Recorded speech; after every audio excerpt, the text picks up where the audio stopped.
Assalamualaikum warahmatullahi wabarakatuh. Ketemu lagi dengan saya Widya di Widya Official tentunya. Kali ini kita kedatangan tamu narasumber yang akan berbagi cerita, akan berbagi pengalaman di channel ini. Tapi sebelumnya yang belum subscribe, subscribe dulu ya.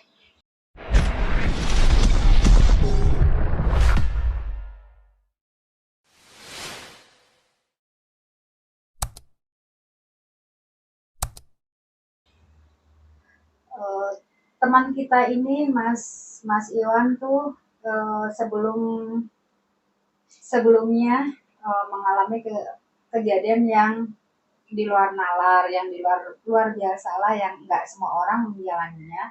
Terus beliau datang ke saya dan share kejadian-kejadian beliau, dan alhamdulillah dengan pertolongan Tuhan, mungkin lewat tangan saya bisa teratasi masalah yang udah sekian puluh tahun dialami oleh Mas Iwan. Jadi untuk lebih detailnya, lebih lengkapnya, kita langsung dengar ulasan dari narasumber aja ya. Mas boleh berbagi masalah yang Mas sebelumnya rasain sampai akhirnya ketemu saya di sini gitu. Silahkan Mas boleh share ke teman-teman di luar sana, semoga bermanfaat. Silahkan Mas. Ya, nama saya Iwan. Ini pengalaman saya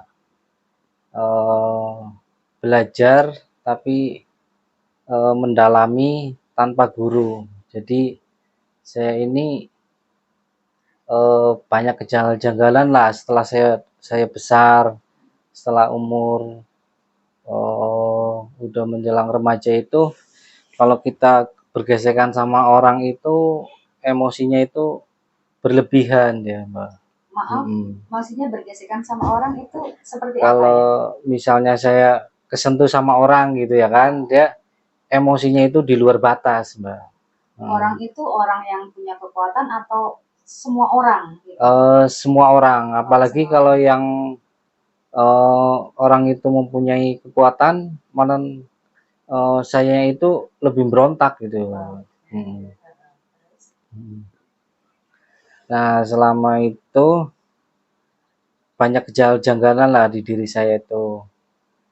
Sering emosi, pikiran tidak tenang gitu, badan juga terasa berat, apalagi itu buat ibadah itu juga berat ya, enggak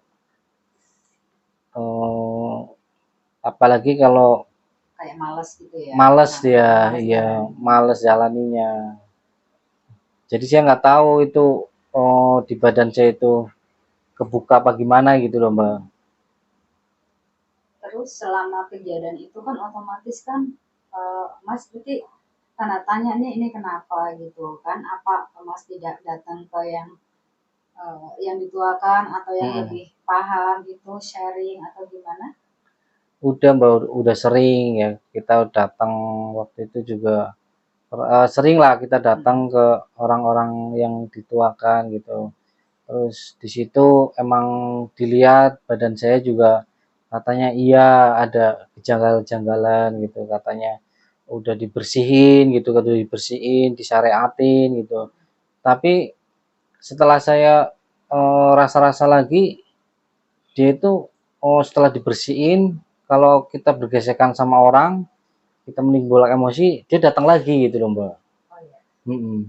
Maaf, saya potong. Mungkin teman-teman nanya apa gesekan apa gitu kan, kejanggalan apa? Mungkin Mas Iwan bisa jelasin gitu lebih detailnya gitu kan, seperti apa? Maksudnya mungkin makhluk apa atau bisikan apa itu? Mungkin boleh di ini lebih detail lagi biar teman-teman juga lebih nggak gagal paham. Iya. Misalnya kita di jalan gitu kan, di jalan kita tiba-tiba tuh ketemu orang, atau kita berkendara lah,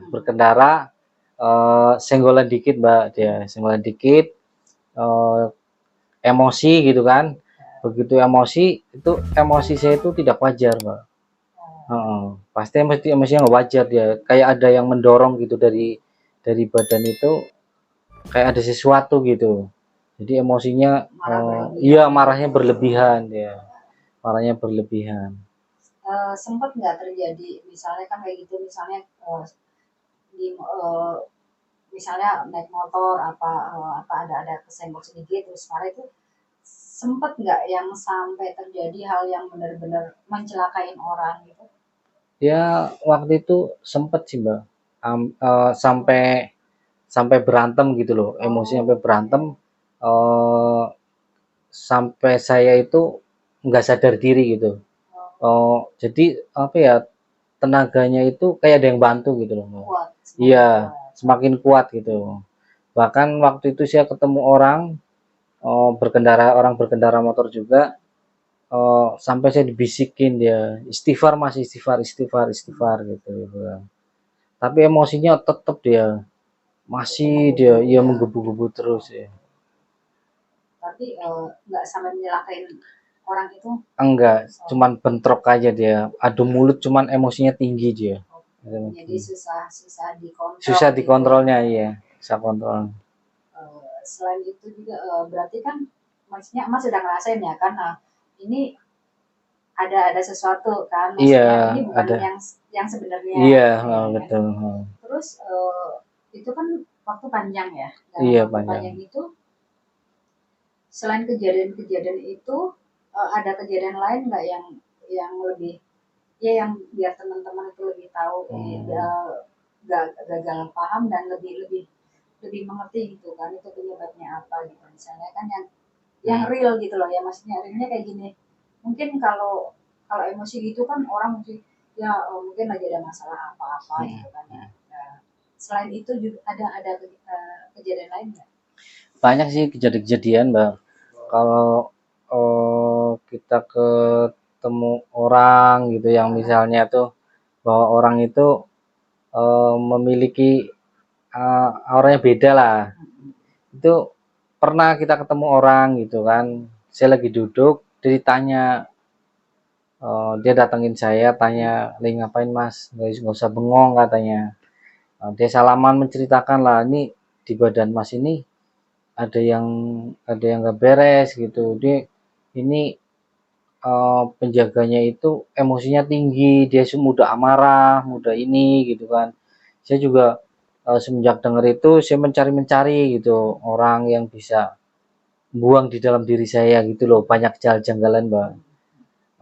Udah beberapa lokasi orang yang pernah saya iniin, saya coba buang tetap gitu Mbak. Hmm, Katanya dia bilangnya mendarah daging ya. Dia oke. bilang mendarah daging. Mungkin teman-teman di luar sana eh, bertanya-tanya kan, masnya bilang udah ke beberapa tempat untuk membuang yang di badan yang negatif, Yang ada tidak negatif, yang yang negatif. orang negatif yang di badan, terus beliau-beliau yang udah menangani masnya katanya nggak bisa karena udah mendarah daging gitu. Mungkin teman-teman juga akan tanya gitu, mendarah daging maksudnya apa gitu. Jadi kalau kita kemasukan kodam energi negatif yang kita nggak tahu itu, kalau kenapa mendarah daging, karena itu udah dalam waktu yang cukup lama dan kita tidak bisa mengantisipasinya, nggak bisa mengeluarkannya, nggak bisa mengendalikan itu.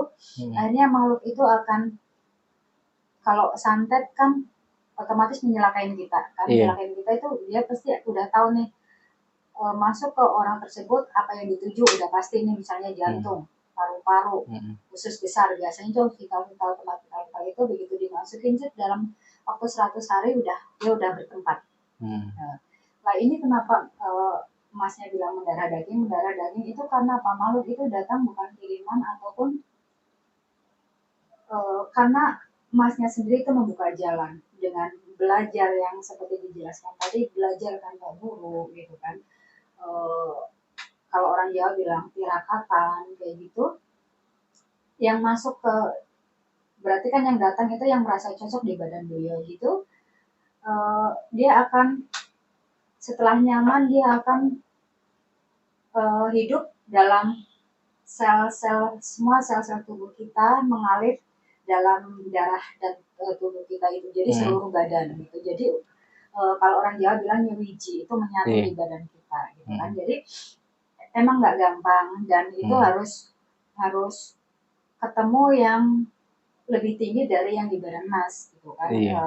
Kekuatannya lebih tinggi dari badan Mas gitu. Jadi kalau selevel ataupun 1 2 3 di atasnya masih mental gitu. Jadi ini pelajaran juga buat teman-teman semuanya yang suka ngikut-ikut gitu. Jadi pahami dulu gitu. Pahami dulu kita belajar itu buat apa, tujuannya itu apa, itu pahami dulu biar tidak berdarah daging dan susah untuk dikeluarkan lagi gitu. Jadi kembali lagi sama Mas Iwan, ini tadi saya menjelaskan dulu kenapa mendarah daging itu kan. Saya kembali lagi sama Mas Iwan, setelah itu gimana Mas? Ya setelah saya katanya dibersihkan, begitu udah selang beberapa tahun gitu, saya tuh bergesekan lagi sama seorang gitu, ketemu orang ada masalah gitu, itu timbulnya emosi lagi gitu kan. Oh berarti ini di dalam diri saya ini belum hilang gitu loh Mbak, masih ada gitu ya, masih saya rasain gitu kan. Banyak kejanggalan lah, sering ketemu gini ada masalah, emosinya juga berlebihan, terus pikirannya itu nggak tenang gitu. Terus di dalam tidur pun mimpinya selalu bermimpi kayak berantem gitu loh Mbak, kayak berantem ketemu makhluk sesuatu gitu yang nggak dikenal gitu, yang nggak dikenal gitu.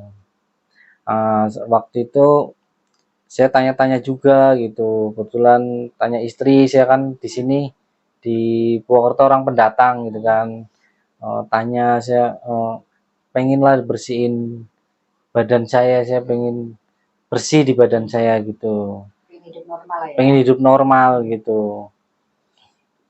Nah istrinya cerita ada katanya gini-gini, menceritakan dia tanya sama saudaranya, katanya ada orang pasir gitu, di pasir saya bernama Mbak Widya gitu. Akhirnya saya datang ke sini gitu, diantar sama istri. Nah setelah itu saya ketemu Mbak Widya, minta tolong gini-gini untuk bersihkan ya Mbak ya. Maaf saya potong.